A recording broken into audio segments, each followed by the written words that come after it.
here. I'm making this video today because there is a Forbes article going around on LinkedIn right now talking about what you should leave off your resume. And there have been a few pieces like this that I've seen lately, and they generate a lot of discussion. And I also see that they generate a lot of frustration. And yesterday I was reading the comment of an obviously intelligent, smart woman who's feeling really frustrated with her job search. And she says that all this advice is contradictory and that she doesn't really see any point to anything that's written in this article. And I'm making this video because she's got a point. There are some good pieces of advice in that article. For example, leave off an objective. That's very outdated.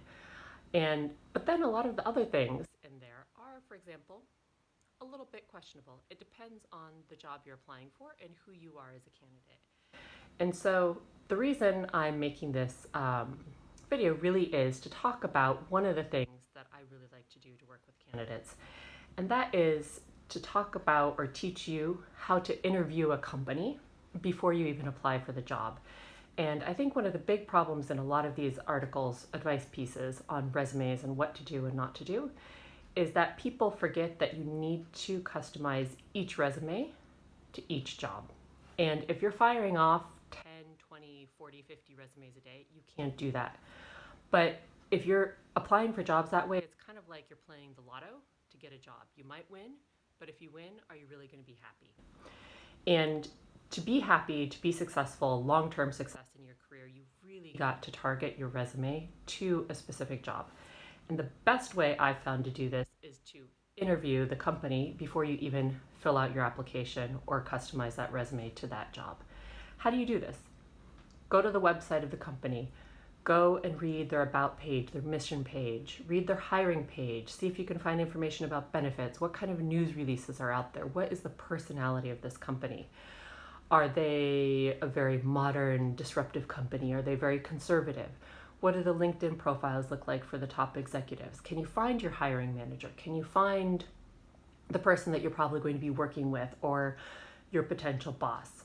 Who are they connected to? Do you know anybody at the company? Just do as much research as you can.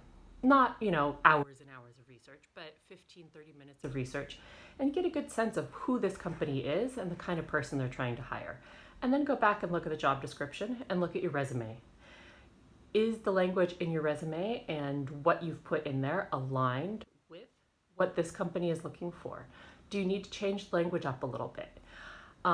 Maybe you do need to put in a little bit of personality. For example, there's a company called Lulabot, and they profile all the furry friends of their employees on their website. If you've got a cat or a dog, go ahead and find a creative way, maybe under your LinkedIn link, for example, on your resume. Put in the name and breed of your animal.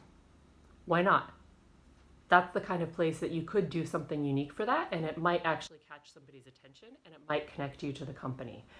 If you're applying for a job at Northwestern Mutual or someplace more conservative, don't put your pet information on there. But if you are applying to work for a law firm that services political action committees or certain political parties, and this is obvious from their website and from their client base, then this would be a good time to put in your volunteer work for that political party.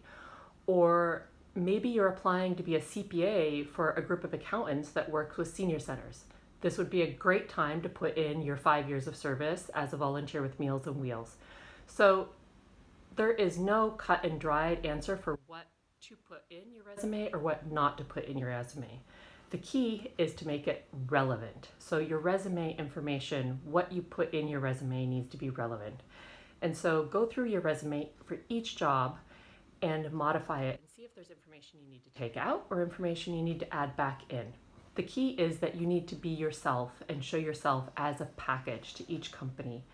And if you've got the right information and you've got the right package, then you're more likely to get seen by that recruiter.